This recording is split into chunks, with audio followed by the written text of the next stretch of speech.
Patuloy ang pangangalaga ng pamahalaan sa ating mga kababayan saan man sa mundo. Nasa Amerika ang inyong Pilipinas Online Bantay OCW, dito po mismo sa Central Park, sa New York, sa Estados Unidos ng Amerika. At syempre, ito po ang inyong Pilipinas Online Bantay OCW. Ako po si Susan K. mula sa Inquirer.net.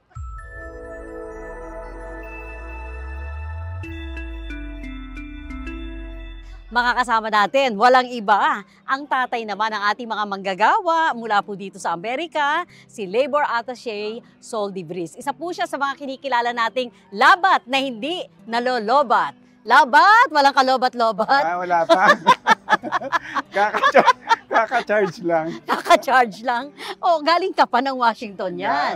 Galing pa kami ng Washington. Kasama ko yung buong team ng Migrant Workers Office. Oo nga po. At syempre, kukumustahin ko ang ating Labor Attaché dito sa Amerika. Gaano po ba kalawak ang sakop ninyo ngayon? Sa lukuyan, ang sakop ng Migrant Workers Office sa Washington, D.C. ay yung East Coast ng Amerika, kasama yung Midwest.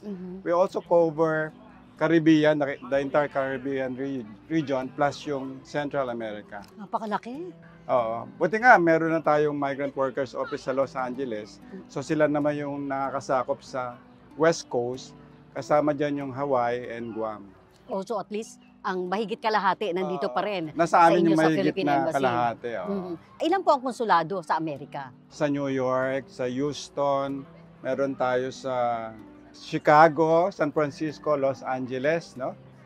So 5, plus yung Washington DC na Philippine Embassy.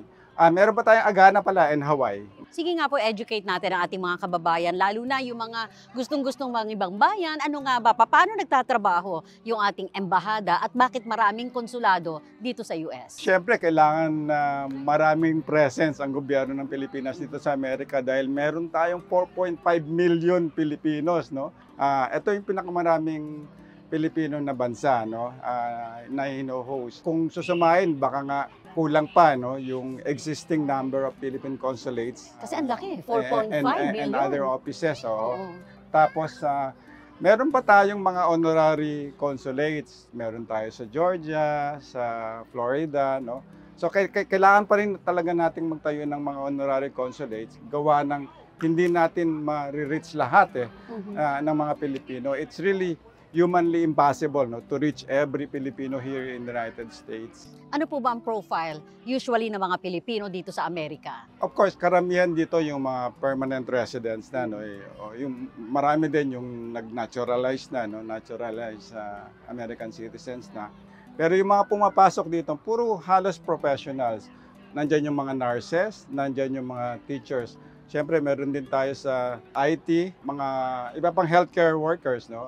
Doctors, mga medical technologies. No? Ang tawag ngayon sa kanila, medical laboratory scientists. No? Kasama din yung mga seafarers natin na nasa cruise ships. No?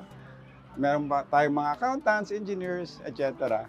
Ang daming auditors, lahat yata ng field. Nandito sa Amerika. So lahat yan, nagpo-process ng mga job contract sa inyo? Yung mga hindi pa green card, yung mga hindi pa permanent residents, ipina-process namin yung kanilang mga dokumento.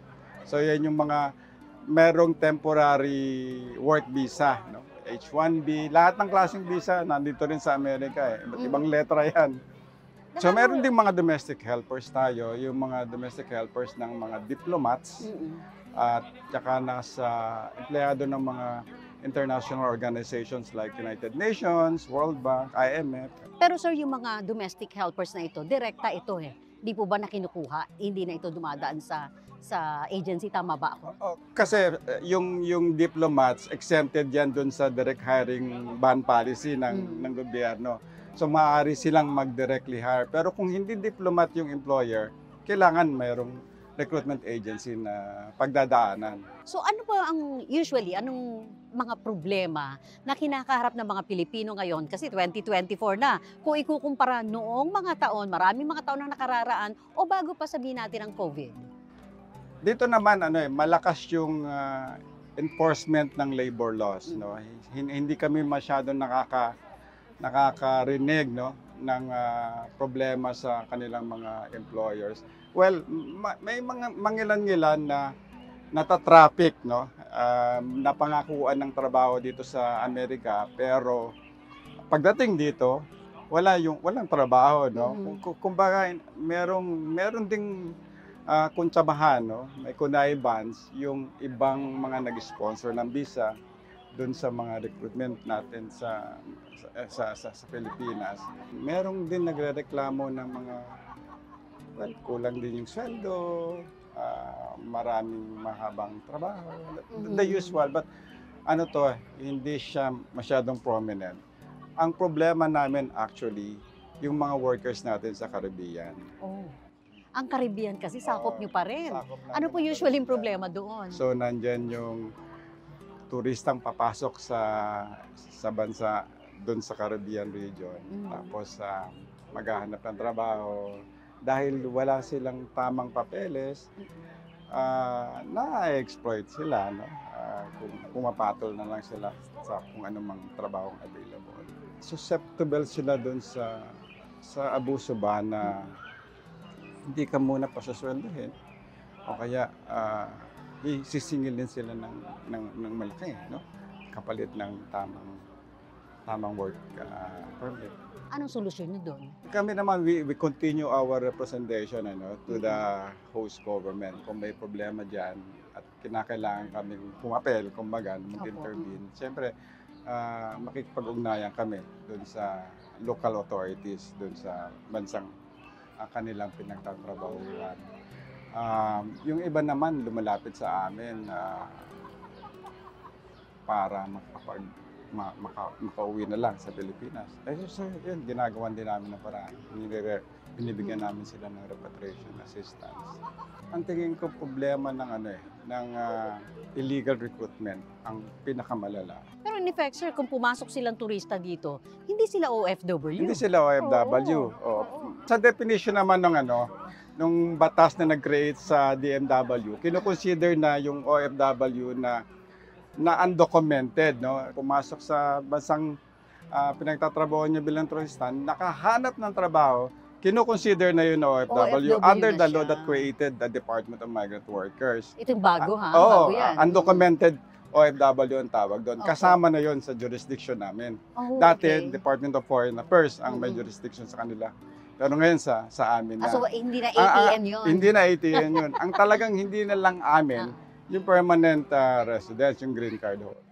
Humihinto na yung serbisyo ng Migrant Workers Office sa ating mga converted na as resident or nag-citizen lalo? Sasabihin ko na hindi na namin sakop, pero kung lapit yan sa amin, siyempre, ibibigyan pa rin namin ng assistance o pwede namin i-coordinate sa Philippine Embassy o sa Philippine Consulate, no? Kung Philippine Consulate yung nakakasakop sa kanila. Nung pandemic, sir, nandito na kayo, di ba? Wala, nasa Singapore ako noon. Nung pandemic, oo. So, pumasok kayo dito after na. After na, nung last year. Kumusta po? May mga panibago bang mga patrabaho na kailangan ng Amerika? Of course. Ngayon, Ngayon, kailangan nila ng teachers. Kailangan nila ng nurses. Sobra ang demand sa healthcare sector ng mga nurses natin. Sobra ang demand sa mga medical technologies o laboratory scientists ang tawag nila sa kasalukuyan.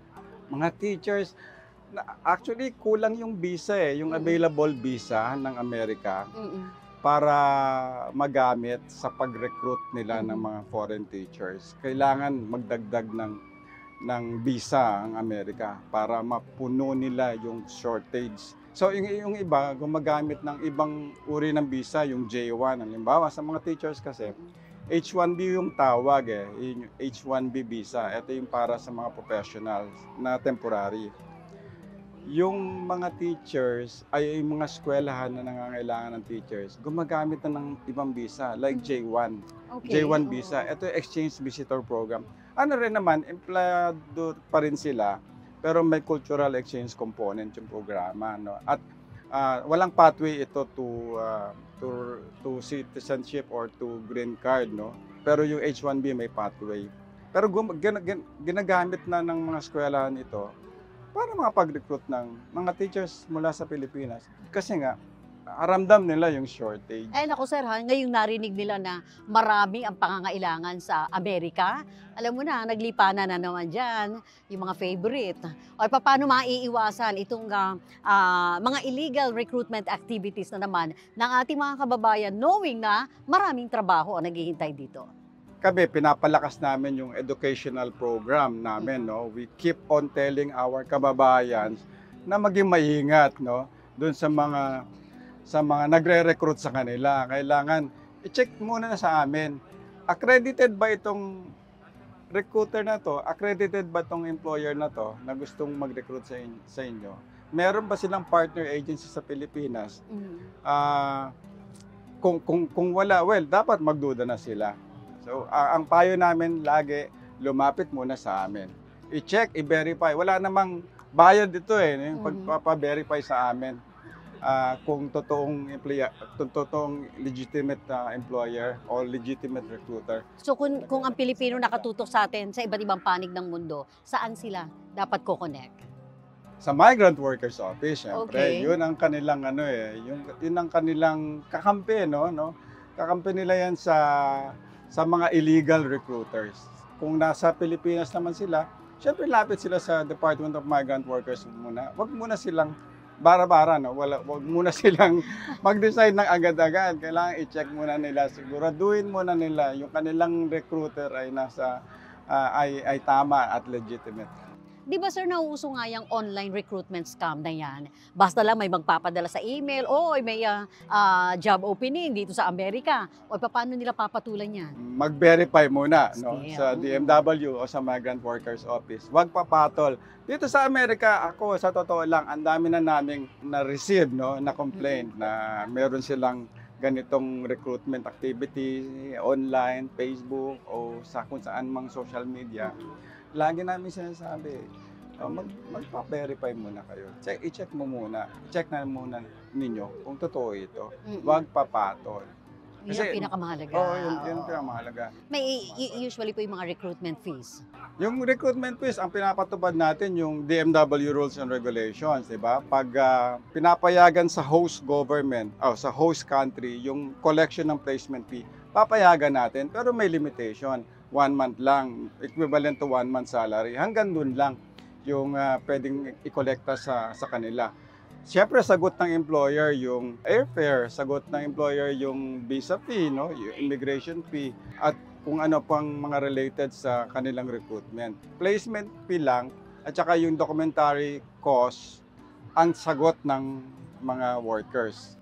May mga naka-assign lang talaga specific na mga recruitment agencies na bibigyan ng job order nito. Hindi lahat pwedeng mag-recruit pa Amerika. Hindi naman. Kung yung mga recruitment agencies sa atin, meron silang makuhang partner dito sa Amerika, pwedeng recruitment agency din o staffing agency o kaya direct employers. So papayagan naman natin yun, no? I-accredit natin sila. Tapos verified naman dito sa inyo? I-verify namin. Sa embahada? Yes. Oo. Kami muna magbe-verify. Okay. Bago i-register sa DMW, kailangan dumaan muna sa amin yung kasi kami na ngayon ang nag-accredit Okay. Hindi na yung DMW. Sa DMW, registration na lang na accreditation ang mangyayari doon Siguro meron pang secondary evaluation na ginagawa sila sa head office. Pero yung authority to accredit, naibigay na sa Migrant Workers Office. Wala na man kaming dinidiscriminate Kahit naman sino pwedeng mag-recruit. Basta tama yung dumaan sa tamang proseso. Pati sir, yung mga pasweldo na yan, dumadaan yan sa inyo? Kung tama, o kulang yung pasweldo? Kailangan i-check namin yung terms and conditions ng employment. Dapat yung sweldo ay consistent dun sa labor standards dito sa Amerika. Kung yung minimum wage ay sinusunod ba? So kung makita namin na yung salary ng worker na nasa kontrata nila ay mababa dun sa minimum wage ng Amerika, syempre hindi natin papayagan yan. Anong nakikita ninyong future ngayon ng ating mga kababayan ngayong 2024 patuloy dito sa Amerika? Well, marami pang employment opportunities sa Amerika. Siyempre, marami tayong kababayan na nangangarap na makatungtong sa Amerika. And hindi ko iaalis na sila yung mangarap. Tingin ko naman, madaling makuha yung pangarap na yon dahil nga marami tayong mga employment opportunities. Kung ikaw ay nasa healthcare sector, kung ikaw ay nasa education sector, malaki yung pag-asa mo na makatuntong sa Amerika. Kasi Pero yun sir, yung pangangailangan nila. Yung warning mo naman dun sa mga turista na pumapasok dito at magtatrabaho. Mag-ingat po tayo, no? Wag tayong magpaloko dun sa mga recruiter. Siguraduhin natin na yung nagre-recruit sa atin ay rehistrado, accredited ng Department of Migrant Workers. Kung nagtuturista na, nandito na sa Amerika. Halimbawa, nakakuha ng trabaho, legitimate yung nakuha ng Okay. trabaho, magpa-rehistro naman sa amin. Sabihan kami. Kasi eventually, magbabakasyon sila sa Pilipinas, kukuha yan ng exit pass. Hindi naman sila makakuha ng exit pass kung hindi dumaan sa amin. So, kailangan pa rin naming ma-verify yung kanilang kontrata. At i-check kung tama ba yung binigay sa kanila. Kasi nga, wala kaming participation dahil pumasok sila, hindi namin na-check. So, ito yung pagkakataon na matcha-check na namin yung kanilang pinirmahang kontrata kung ito ay tama o Sir, hindi. pwede po yun? Pwede po. Pwede yun, pumasok silang tourist, pagkatapos nakakita ng Yes, trabaho, pwede naman. nagproseso na? Pwede naman. Okay. So kung nandito na sila, Oo. i-rehistro na lang natin, no? I-document na lang natin kumbaga Mhm. yung kanilang trabaho, kanilang employment dito. Naku, Para naman nasa database na rin natin sila. At alam na natin kung hey, nandito ka na pala o kung may mangyari sa'yo, at least alam namin na nandito ka. Legal na siya. Oo, Hindi na siya patago-tago noon. Legal siya Legal dito na siya. kasi meron na siyang visa. Okay. Pero dun, yung context kasi natin, hindi naman natin sinasabing illegal siya. Undocumented lang. Sa Okay. context natin, undocumented siya. Pero maaaring legal na siya nung nagkaroon siya ng work permit or work visa. Pero still, ano po, kasi baka naman magtuturist talaga dito at maghahanap ng trabaho o magtatrabaho habang nagtuturista, bawal pa rin yun. Sa mga employers, of course, bawal naman silang mag-hire na walang permit, no, yung kanilang i-hire. Kailangan i-sponsor sila, no. Kailangan mag-petition sila ng visa for the workers bago nila pasimulan yung worker na magtrabaho. Otherwise, syempre may pananagutan sila dun sa batas, no.